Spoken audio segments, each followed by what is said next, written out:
শেখ হাসিনা এত বোকা রাজনীতিবিদ ছিলেন না যে তিনি তার অনুগত লোকের বাইরের একজন মানুষকে তিনি সেনাপ্রধান করেছেন।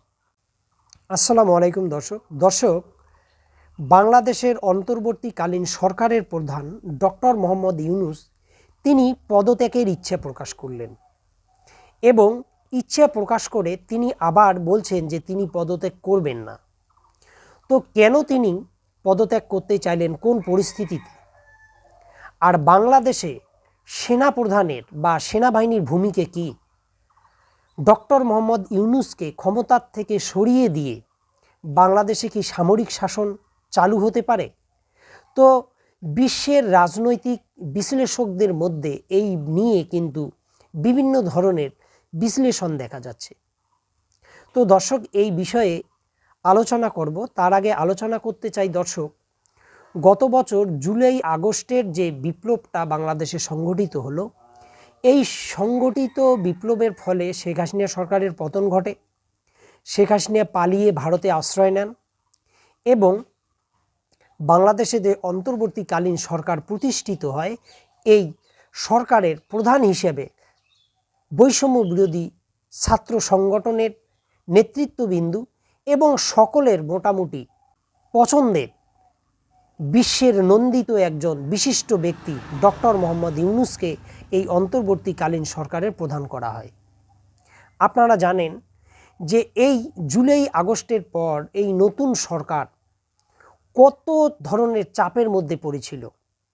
বাংলাদেশের সংখ্যালঘু নির্যাতন থেকে শুরু করে বাংলাদেশের পুলিশের কাজে যোগ না দেওয়া, তারপরে পল্লী বিদ্যুৎ কর্মীদের আন্দোলন, আওয়ামী লীগের বিভিন্ন ধরনের কর্মকাণ্ড এবং সারা দেশ জুড়ে আইন শৃঙ্খলার একটা চূড়ান্ত অবনতি ঘটেছিল। দেশে বিদেশে বাংলাদেশ সরকারের সমালোচনা করা হচ্ছিল। এমন একটা পরিস্থিতি হয়েছিল যে এই যে জুলাই আগস্টের বিপ্লবের ফলে যে সরকার গঠিত হলো, এই সরকার যে কোনো সময় চলে যেতে পারে এবং আন্তর্জাতিক যে সমর্থন সেটা হয়তো ওই সরকারের উপর থেকে উঠে যেতে পারে। এই ধরনের নানামুখী চাপের মধ্যে কিন্তু এই সরকার ছিল। কিন্তু এই সরকার এত চাপ সহ্য করেও ডক্টর মোহাম্মদ ইউনূসের নেতৃত্বে এই সরকার কিন্তু দাঁড়িয়েছিল এবং সমস্ত প্রতিকূলতার মধ্যেও সমস্ত রাজনৈতিক দল, বাংলাদেশের সমস্ত শ্রেণীর পেশাজীবীর মানুষ এই সরকারের পক্ষে ছিল এবং অনেকেই মনে করেন যে এই সময় যদি ডক্টর ইউনূস না হয়ে অন্য কেউ এই অন্তর্বর্তীকালীন সরকারের প্রধান হতেন, তাহলে হয়তো এই বিপ্লবটাই ব্যর্থ হতো। অথচ এই বিশ্বনন্দিত ডক্টর মোহাম্মদ ইউনূসকেই অনেকটা ব্যথিত হৃদয়ে তাকে পদত্যাগ করার ইচ্ছে প্রকাশ করতে হলো। তো দর্শক, কেন তাকে পদত্যাগের ইচ্ছে প্রকাশ করতে হলো, এই বিষয়টা আগে আলোচনা করি।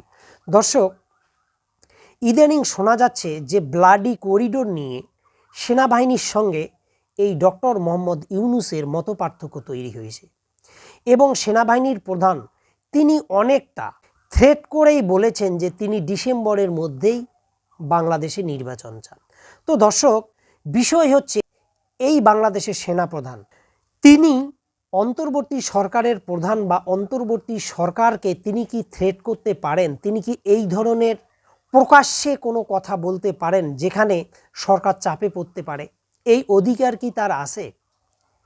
অনেকেই বলছেন যে বর্তমান যে সরকারটি আছে এটা অনির্বাচিত সরকার, এই সরকার গুরুত্বপূর্ণ কোনো সিদ্ধান্ত নিতে পারে না।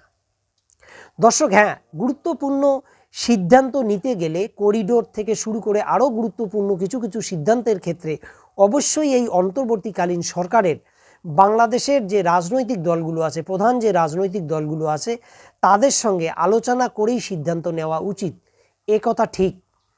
কিন্তু কেউ যদি মনে করেন যে এই অন্তর্বর্তীকালীন সরকারের কোনো বৈধতা নেই, তাহলে তাদের স্মরণ করা দরকার যে এই শেখ হাসিনার যে পতন হয়েছে এটা খামাখা একটা পালাবদলের জন্য কোনো পালাবদল হয়নি। কিন্তু এই জুলাই আগস্ট বিপ্লবকে সফল করতে গিয়ে বাংলাদেশের প্রায় ১,৫০০ মানুষ হত্যাকাণ্ডের শিকার হয়েছে, অসংখ্য হাজার হাজার মানুষ আহত হয়ে আছে। এই বিপ্লব দ্বারা গঠিত এই সরকার, এই সরকারকে বৈধতা দিয়েছে বাংলাদেশের আপামর জনগণ। সুতরাং এটা নির্বাচিত সরকার নয়, কিন্তু এই আন্দোলনের ফলে সরকারের সমস্ত প্রতিষ্ঠান সেদিন পরাজিত হয়েছিল ছাত্র জনতা এবং মানুষের বিক্ষোভের সামনে। তার ফলে কিন্তু এই সরকারটি গঠিত হয়েছে।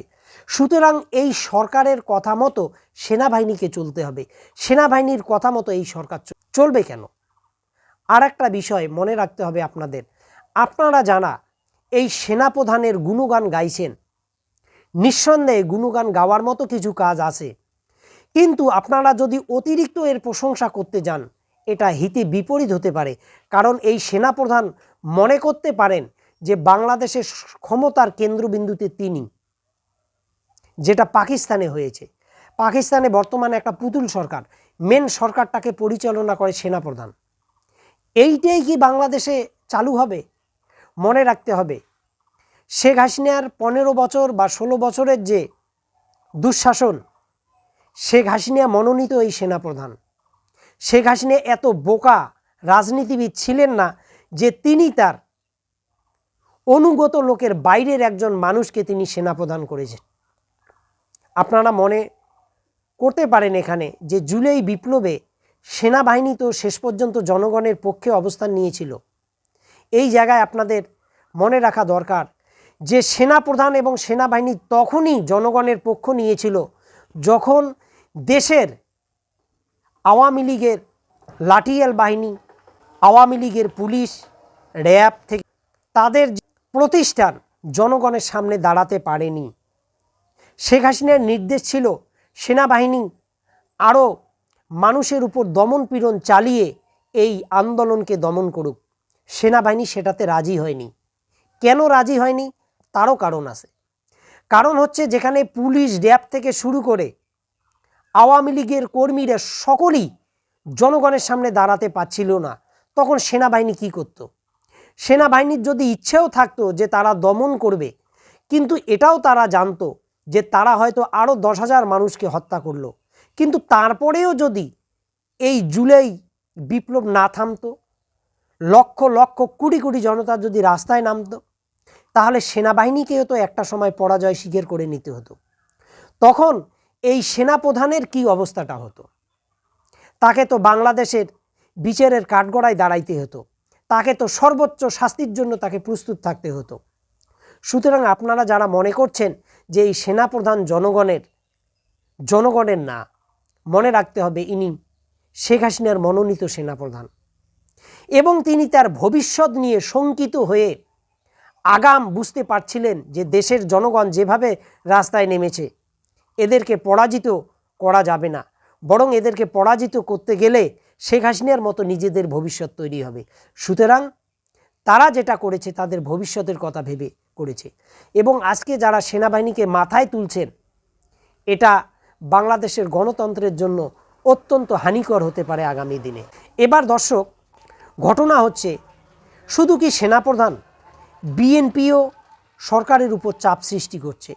তো চাপ সৃষ্টি করার কিছু কারণও আছে, এই কারণগুলোও একটু আলোচনা করা দরকার। যে ছাত্র জনতা, যে বৈষম্য বিরোধী ছাত্র আন্দোলনের নেতৃত্বরা যে এনসিপি নামক যে রাজনৈতিক দলটি তৈরি করলো, অনেক বিশ্লেষক মনে করেন যে এই রাজনৈতিক দলটি মূলত বর্তমান যে অন্তর্বর্তীকালীন সরকার আছে তাদের তৈরি করা একটি রাজনৈতিক দল। তারা ক্ষমতায় থেকে এই নতুন রাজনৈতিক দলটিকে দাঁড় করার চেষ্টা করছে। এই অভিযোগ যে পুরোপুরি উড়িয়ে দেওয়া যাবে তাও না, এটার কিছুটা কারণও আছে। আর একটা বিষয়, এটা একটা বিএনপি চিন্তার কারণ। আর একটা বিষয়, যত দিন যাচ্ছে বিএনপির চাঁদাবাজ দ্বারাও কিন্তু ধরা পড়ছে। দিনের পর দিন বিএনপি আওয়ামী লীগের ভূমিকা ধারণ করার চেষ্টা করছে, ফলে নির্বাচন যত দেরি হচ্ছে তত এই বিএনপি কিছুটা হলেও জনবিচ্ছিন্ন হচ্ছে এবং বিএনপির অনেক পাতি নেতার মনোভাব এরকম যে এতদিন আমরা খাইতে পারি নাই, এতদিন আমরা অনেক ত্যাগ স্বীকার করেছি, সুতরাং নির্বাচন হলে আমরা ক্ষমতায় চলে আসব এবং আমরা আমাদের পাওনাটা বুঝে নেব।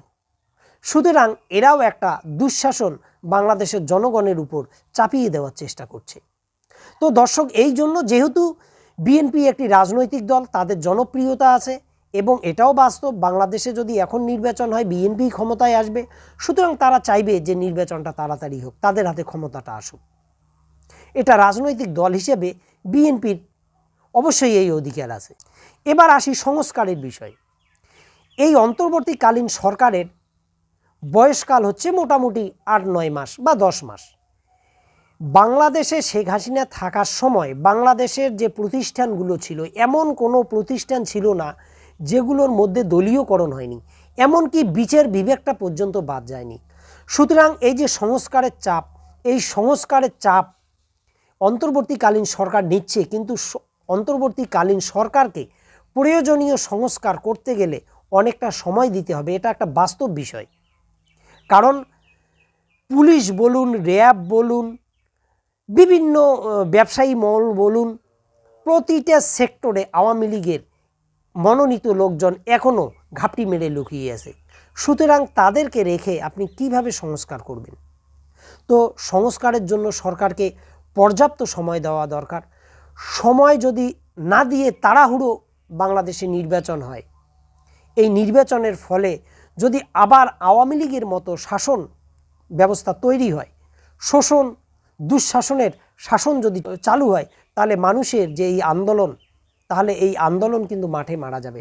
সুতরাং বর্তমান যে অন্তর্বর্তীকালীন সরকার আছে, এই সরকারকে নির্বাচনের তাগাদাও দিন এবং গঠনমূলক সমালোচনা করে তার পাশে থেকে প্রয়োজনীয় সংস্কারগুলো করে নেওয়া দরকার।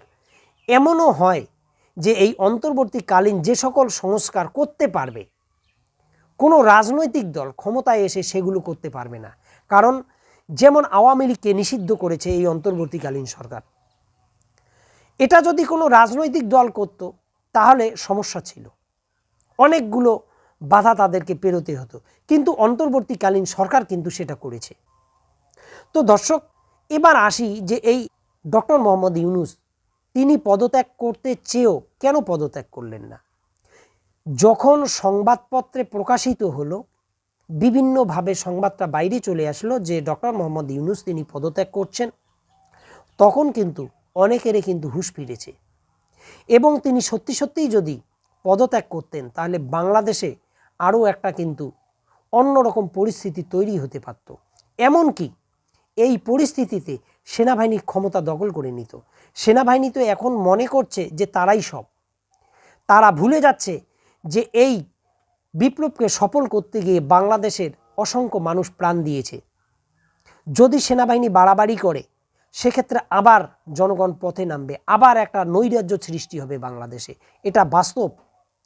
তো যখন তিনি পদত্যাগের কথা বললেন এবং পদত্যাগ করতে চাইলেন, তখন মানুষ কিন্তু বাস্তব পরিস্থিতি বুঝতে শুরু করলো এবং যারা এতদিন এই ডক্টর মোহাম্মদ ইউনূসের সমালোচনা করত, সমালোচনা নিশ্চয়ই করবে, আগামীতেও করবে, তারা প্রকাশ্যে কিন্তু এই ডক্টর মোহাম্মদ ইউনূসের পাশে এসে দাঁড়ালো এবং বলতে শুরু করলো যে তারা তার সঙ্গে আছে, তিনি ক্ষমতায় থাকুক এবং পদত্যাগ না করে প্রয়োজনীয় সংস্কারগুলো করুক এবং গ্রহণযোগ্য একটা সময়ের মধ্যে তিনি নির্বাচন দিক।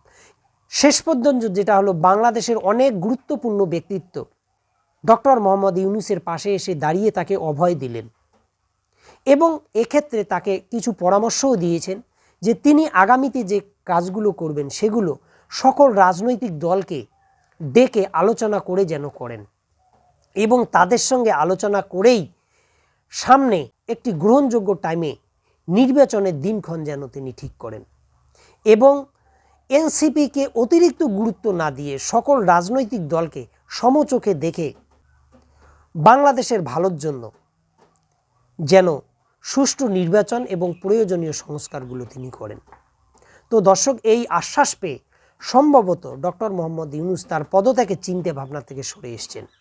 তো দর্শক, এই বিষয়ে আপনাদের কি মতামত অবশ্যই কমেন্টে লিখবেন। ভালো থাকুন, সুস্থ থাকুন।